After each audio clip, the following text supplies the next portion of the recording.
You're tired, but not the kind of tired that sleep fixes. You're the kind of tired that comes from doing everything from therapy to boundaries to journaling, breath work, EMDR, nervous system regulation, and you still wake up feeling like you're running in place. You've cried in therapy, you've named your trauma, you've felt your feelings, and yet you're still stuck in the same old patterns, still censoring yourself, still shrinking, still feeling that low hum of, I'm not good enough. And all the awareness in the world isn't touching it. Here's what no one's told you.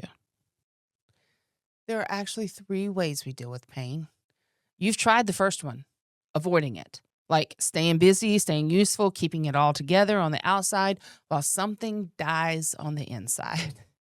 That worked up until about age 35, right? Somewhere around 35, you kind of got like, I don't want to do this anymore. So you moved on to the second way. You're going into it, you're being vulnerable, you're feeling your feelings, you're doing the work, and you're doing it. You're in it. You're willing. But you never left. You're still bouncing around in it. Same pain, different day, same stuck places, different book. You can feel your feelings all day long. But if you don't know how to process them to completion, you're just drowning in deeper water. But there's a third way. Not around the pain, not trapped in the pain, but through it. Going through it requires something you don't have yet. Tools that actually work at the root level, not just the surface. And most of the time, you can't do it alone. Today, we're breaking down the 3 ways people deal with pain. And the first 2 keep you exhausted and stuck in what it actually takes to move through to the other side. This isn't another thing to try. This is what changes when you stop managing the pain and you actually start healing it. If you're tired of doing all the work without the transformation, this is why. Let's go.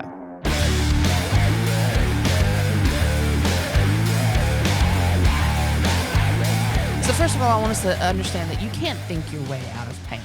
You can't avoid your way past it. You can't therapy speak your way around it. The truth is, pain that isn't processed, it doesn't disappear.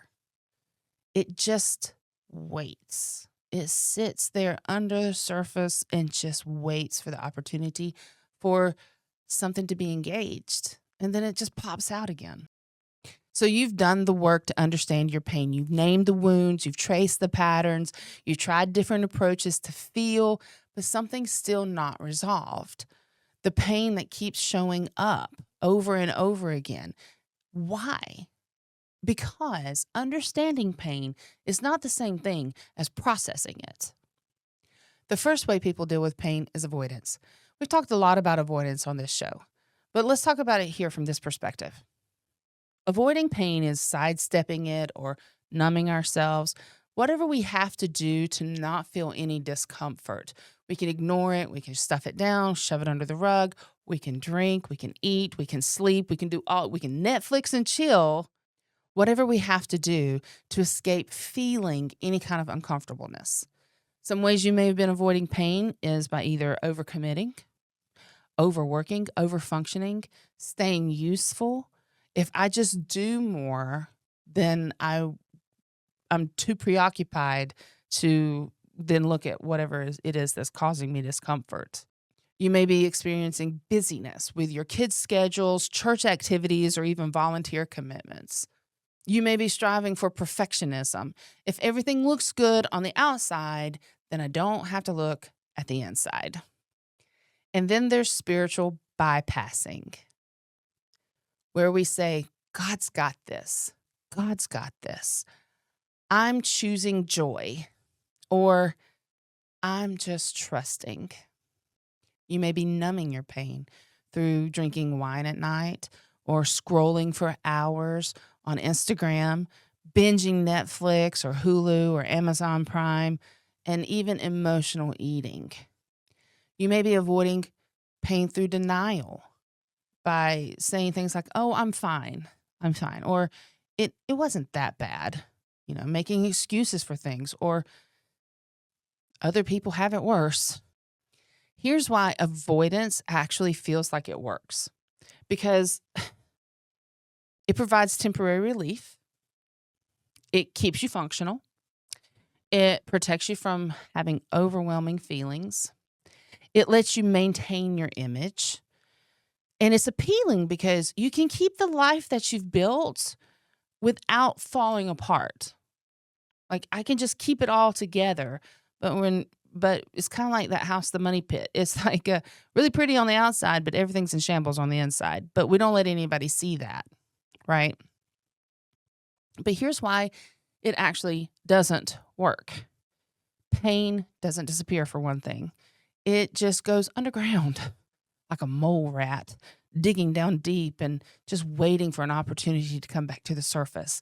Unresolved pain resurfaces later, often in a bigger way. Like, if I stuff it down and I don't deal with it when I have the opportunity to, then when I am uh, engaged in another situation, and that filter screen and that pain is then engaged again, like, it usually comes up and I have a much bigger reaction to something that seems like, man, that is like, you're reacting to something so completely out of context of, like, what it should be. Like, it's not that big a deal, but it becomes a really big deal because it is triggering the pain that we haven't dealt with from before.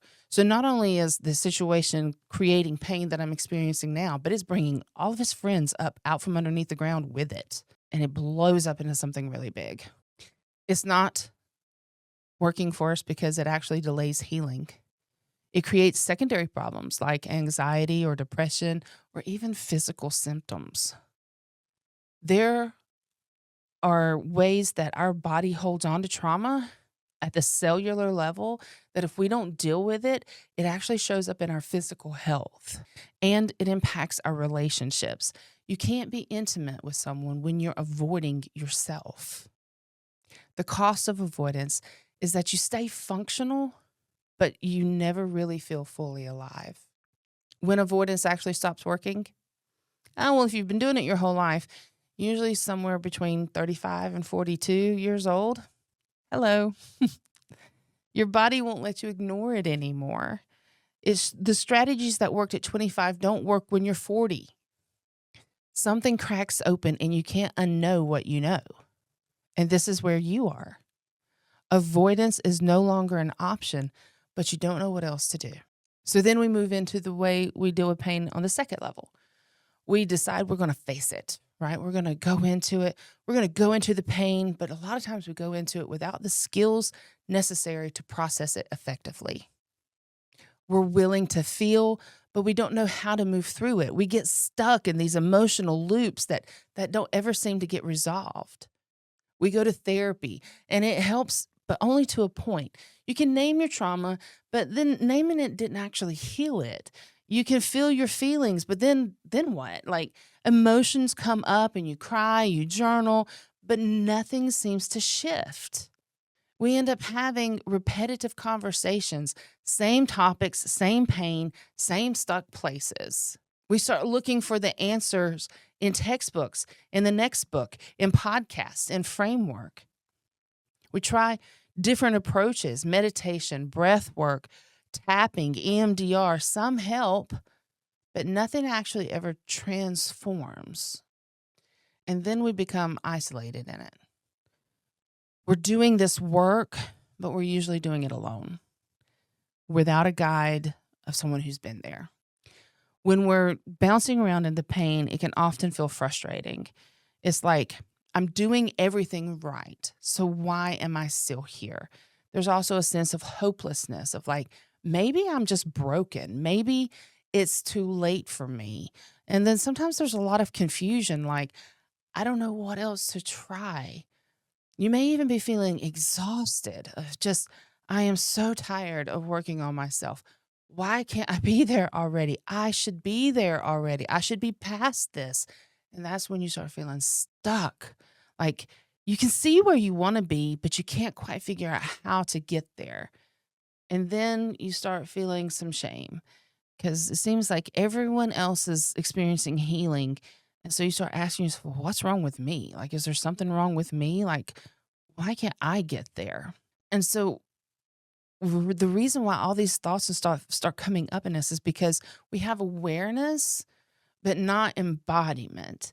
See, you're trying to process the pain through your mind, but the pain lives in your body. It lives in your heart. You know, they say the journey between the mind and the heart is 18 inches, right? Like it's 18 inches from here to here, right? And it's the longest journey you'll ever take in your entire life.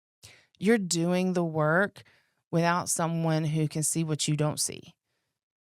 You don't have the tools to move through the pain threshold, and you've got this gap between your feelings and what's actually processing them to completion. There's actual danger in staying here. Let me explain. It perpetuates emotional instability. It leads to mental health decline like anxiety or depression. It damages your relationships. You become reactive and unpredictable. It creates identity around your woundedness. In other words, you start saying things like, well, I'm healing. I'm in a healing process. And it becomes who you are, not, no, I'm already healed by Jesus' stripes. I am already healed. That was not just physical. That was mental, emotional, spiritual, soul. That was the whole kit and caboodle, right? And so what we end up doing is we adopt this identity of like, I'm broken or I'm in the process of healing. And if you're always in the process of healing, then you never are healed. You're just in the process of healing, which means you're carrying around an open wound around in front of everyone. And you don't want them to touch it because it hurts too bad, but you're not actually able to do the work to sew it up and walk in healing from it. And the risk of that is that you become addicted to the process without experiencing the transformation. And it can feel like you're actually doing the work. I'm doing the work. I'm not avoiding. I am making progress. I'm not avoiding. That is progress. I'm being vulnerable, and that takes courage. I'm committed to healing, and that's admirable. But activity doesn't equal progress. Feeling pain doesn't heal it. The truth that you need to hear right now is that you're not failing. You just need different tools. And now I want to talk about the third way we deal with pain. And really, it's the only effective way, and it's the only way to get healing from it. And that is to just go right through it. Now, what do I mean when I say go right through it? First of all, it's not just feeling your feelings. It's not understanding where the pain come from. It's not talking about it repeatedly, but it is confronting it head on. You're processing its impact and you're working actively through the root causes. Now, acknowledging it where it came from, everything I said is valuable and applicable to the process, but it's not where we stop.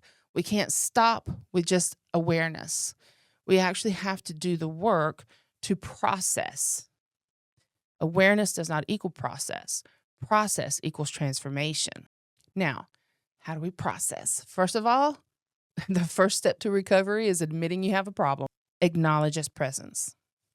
Not just intellectually, but in your body. I want you to turn on the light. I want you to stop protecting yourself from the things you're afraid to look at.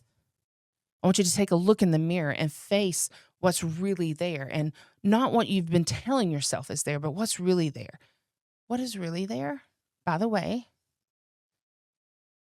is value, worth, goodness. Then I want you to process the impact. Feeling it fully without bypassing or numbing, but we can't stop there. We must work through the root causes. The lies that you believe and the strongholds that you're holding on to. Did you know that the word stronghold is actually a military term? You know, we used to live in Jacksonville, Florida, and just a little south of Jacksonville is, I can't even remember that, St. Augustine. That's it, St. Augustine. It's one of the oldest cities in the United States. And there's this fort there that they had built way back, and it's still standing. And we took a tour of it, and it's like right on the right on the coast and stuff, and the ships could come up, but it was an impenetrable fortress, right? It had really high walls. It had cannons in the walls, and it had like the little holes that they cut out of the rock for the cannon, the cannon gun to stick through so they could shoot cannons out to the ships that were approaching. It had a full armory. They could stay here. They had tons of room for food and anything that they needed. Like they could stay holed up in this fortress for extended lengths of time so that they could protect the coast, right? It was a stronghold. It was a fortress. It was built to hold down a territory. We have the same thing going on inside of us. We've built strongholds around territory in ourselves that are based and built off lies. Those lies have to be replaced with truth. When we replace those lies with truth, we build a new stronghold. We build Jesus as our stronghold. And we no longer have this, it's like a house. We no longer build a house made out of lies. We now have a house built out of authenticity and the truth about who we are. And so what makes this whole thing of going through the pain different is it's targeted. So you're not just swimming in your feelings, you're identifying specific lies. It's embodied because you're processing in your nervous system. You're not just thinking about things. I know that we talk about, how to renew your mind. And a lot of times we simplify it to, well, just don't think this, but think that. Well, there's some truth to that, but it has to be embedded. Like we have to create new neural pathways and start changing the lens in our filter from one of a negative stronghold to one of truth. It's the same thing of like, I can choose not to say something out of the belief that I have no voice, or I can choose not to say something out of an act of power and will, realizing it won't serve me well. It's not going to serve the situation well. So therefore, I'm going to keep my mouth closed. I could say something here and I could rip you apart and, I could put you in your place and all this, but I'm going to choose not to say anything, not because I don't have a voice and I can't say something, but I'm making the choice, which is a place of power, a place of identity, and a place of understanding who I am. It's a place of authenticity, and it comes from transformation. When you start breaking this down, it may feel very uncomfortable, but I want to encourage you that the little bit of pain that you may experience, the uncomfortableness and the awkwardness you may feel is a short-term discomfort for long-term transformation. It's for long-term freedom, and it's necessary to get through to the other side. So what happens when you go through? Well, for one, you have deeper insight. You discover what really lies beneath in your core beliefs. You have root level healing, not managing symptoms, not managing your emotions, but actual recalibration. And you have lasting change. You start having new patterns replace the old ones. You start creating new neural pathways, and you start thinking completely different. You start looking at the world completely different. You start looking at yourself completely different, and you're able to start living authentically. You stop performing and you actually start being. So I have some challenge questions for you this week that I want you to think about. One, which way are you currently dealing with pain? Are you still avoiding in some areas? Are you bouncing around without resolution? Are you ready to go through, but you don't quite know how? Remember, there's no shame here. Just be honest. How have you been dealing with pain? What strategies have you used? Which ones worked temporarily? And which ones kept you stuck? Have you thought of your emotions as good or bad? How do you think about them now? Were you taught that some feelings are bad or sinful? And how has that shaped your relationship with pain? What shifts after understanding that emotions are simply signals? What do you think makes up your filter screen? What beliefs were instilled in childhood? What messages from the purity culture, the church, or your family did you receive? And how is that filter still affecting how you see yourself and respond to pain? If you're still avoiding, it's time. It's time to stop. You're ready. The pain is calling you forward. It's time to stop bouncing around in it. You're not broken. You just need some tools, not more effort. And if you're ready to go through, well, the way forward requires some courage. The only way to effectively deal with the pain is just to go right through it. On the other side is the woman that you keep catching glimpses of. You've been brave enough to get this far. You're brave enough to keep going through. I hope you got value out of today's episode. If so, make sure to like, share, subscribe, leave a comment below, and I'll see you next time.